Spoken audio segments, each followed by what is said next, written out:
Doctor साहब जैसे किसानों की बात चल रही है तो मेरे एक दो मूलभूत सवाल हैं जो मैंने आपके लेक्चर से ही उठाए हैं कि आमतौर पे देखा जाता है कि पूरे भारत के जो ब्राह्मण हैं उनका एक अलग कल्चर है, उनका एक अलग तरीके का रहन सहन है, जबकि हरियाणा का जो ब्राह्मण है वो बेसिकली किसान है। तो भारत के दूसरे ब्राह्मणों से हरियाणा का ब्राह्मण अलग क्यों है? क्या कभी इस पे आपने पढ़ा या चीजों को खोजने की कोशिश की? इस इशू को समझने की बहुत कोशिश की गई हिस्टोरिकली। उसका सबसे बड़ा एक कारण तो ये है कि ब्राह्मण जो है वो बेसिकली उसका जो सारा डेवलपमेंट है वो काफी हद तक पैटर्नेज पर डिपेंड करता था। अच्छा। पॉलिटिकल पैटर्नेज, संरक्षण, स्टेट के द्वारा उनको जो संरक्षण दिया जाता था। अगर आप इंडियन फ्यूडलिज्म की बात करोगे, भारतीय सामंतवाद का जो समय रहा है, उसमें बड़े बड़ी लैंड ग्रांट्स ब्राह्मणों को दी गई थी। हरियाणा में नहीं मिली। हरियाणा में स्टेट नहीं था, हरियाणा में नहीं मिली। तो हरियाणा में जो है किसान जो ब्राह्मण था, उस ब्राह्मण की स्थिति बहुत ही दयनीय रही है क्योंकि उसको कोई पैटर्नेज नहीं मिला। मैं आपको एक एग्जांपल बताता हूँ। ये जो कुरुक्षेत्र का इलाका था, कुरुक्षेत्र के इलाके में, करनाल का इलाके में, हमें जो है कहने के लिए तो ये सारा हिंदू धर्म का सबसे बड़ा कुरुक्षेत्र केंद्र रहा है, जहाँ गीता और उपनिषद और वेदों का जो है वो रहा है। तो इस हिसाब से ब्राह्मणों को बहुत इम्पोर्टेंस मिलनी चाहिए। और ब्राह्मण जो है वो यहाँ के जो सरस्वती नदी थी जी, उसके नाम से, जैसे सरयू नदी के ब्राह्मण है, दूसरी नदी के ब्राह्मण है, बिहार में आप जाओगे, यूपी में जाओगे, वह ब्राह्मणों की आइडेंटिटी बनी हुई है नहरों के उसके हिसाब से और उनके अलग अलग ब्रांच है, सुपीरियरिटी है। और यहाँ क्यों नहीं बना? यहाँ कुछ भी नहीं है, यहाँ कुछ भी नहीं बना। उनकी कास्ट आइडेंटिटी सिर्फ बड़ा जो ब्राह्मणों को यहाँ जो चुनौती मिली वो बौद्धिज्म से मिली।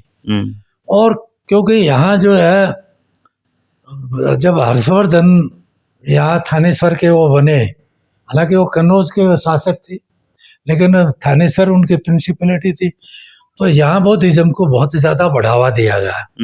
और वो चाइनीज यात्री लिखते हैं जो हिंदुस्तान आए कि कितने बहुत ज़्यादा यहाँ बौद्धिज्म जो था कि थानेश्वर में जो है 3 मोनेस्ट्री की बात करते हैं और 800 मॉन्क है, और एक करनाल के आसपास भी भगवानपुरा वहाँ की भी बात करते हैं, एक और भी जींद के पास वहाँ के भी बात करते हैं, सुग में भी बड़ा एक बौद्धिज्म का केंद्र।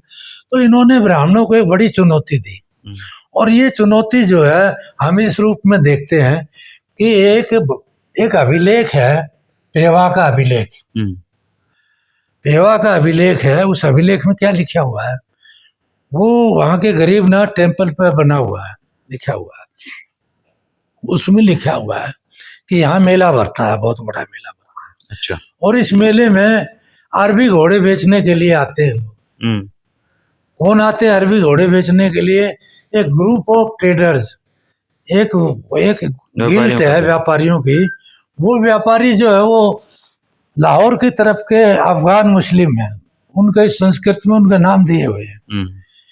मतलब वो उधर के हैं, सिंध वो यहाँ घोड़े बेचने आते थे, अरबी घोड़े बेचने आते हैं।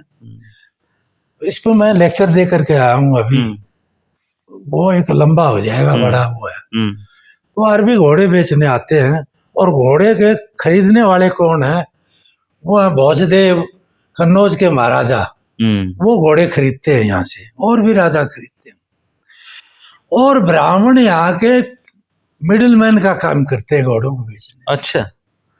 मतलब वो दलाल के रूप में यहाँ का काम करते हैं। तो ब्राह्मणों की स्थिति ये हो गई है because they were not getting. इसका मतलब ये कंक्लूजन निकाल सकते हैं डॉक्टर साहब कि हरियाणा का जो ब्राह्मण समुदाय है वो हमेशा ही कृषि के कामों से जुड़ा हुआ रहा है। कृषि के, मैं उसी पर आ रहा हूँ। दूसरी बात यहाँ जो है, अगर आप करनाल का वो देखोगे, रिपोर्ट देखोगे ब्रिटिश की, तो बड़ी संख्या में इस एरिया में कृष्ण क्योंकि ये बहुत बड़ा एक कल्ट महाभारत से, फिर ये चंद्रवंशी कृष्ण के से जुड़ गई थी गीता से के कारण। तो गुजराती ब्राह्मण बहुत बड़ी संख्या में यहाँ बस जाते हैं अपने एरिया में। करनाल के इलाके में, कुरुक्षेत्र के इलाके। अच्छा।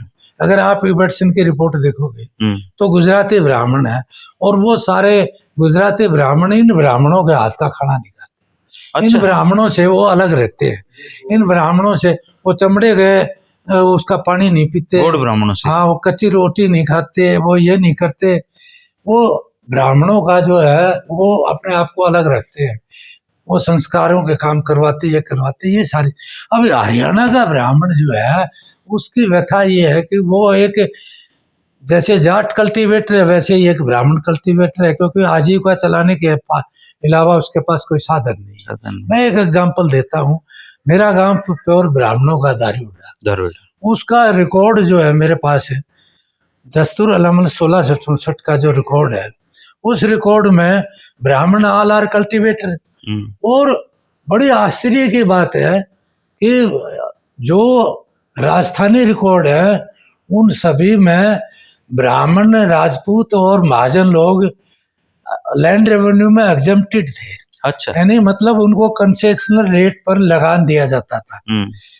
दस्तूर अमल भरे पड़े हैं, मेरी किताब में कितने सारे मैंने रेफरेंस दिए हैं कि ब्राह्मण को, अगर वो ब्राह्मण कल्टीवेटर है तो उसको 20 से 25% लगान दिया जाता था, लिया जाता था उससे, और दूसरे टैक्स उससे माफ कर दिए जाते थे। जैसे मलबा टैक्स है, दूसरे टैक्स वो नहीं लिए जाते थे। दूसरा जो किसान है, जाट किसान है, गुर्जर है, माली, ये सब 40 से 50% भू लगान देते थे अपने उत्पादन का। अच्छा। ये ऑन रिकॉर्ड है, दस्तूर अलमल विलेज वाइज भरे पड़े हैं मेरे पास। लेकिन हरियाणा के ब्राह्मण were not exempted in the land revenue. अच्छा, वो टैक्स देते थे। दे वर पेइंग 40% लैंड रेवेन्यू, जाटों के बराबर ही, दूसरे जाटों के बराबर पे कर रहे हैं, क्योंकि वो ब्राह्मण उस ब्राह्मणिकल ऑर्डर में आते ही नहीं, सेंसिटी में आते ही नहीं। They are cultivator as good as Jat community. मतलब जाट और ब्राह्मण हरियाणा में कोई डिफरेंस नहीं है culturally, there is no difference. क्योंकि हरियाणा के ब्राह्मण वो धार्मिक संस्कारों से जुड़े हुए नहीं है, पूजा पाठ से जुड़े हुए नहीं हुए हैं। ब्राह्मणों के गांव में भी एक पंडित मिलेगा जो पूजा पाठ करवाता है, सबके करवा देते जी, सभी वो अलग तरह का। तो इसलिए हरियाणा के ब्राह्मणों की ये ट्रेजेडी रही है कि हरियाणा के ब्राह्मण जो है वो डिप्राइव रहे हैं, मार्जिनल कम्युनिटी के रूप में रहे। मैं ये कहूँगा। अच्छा,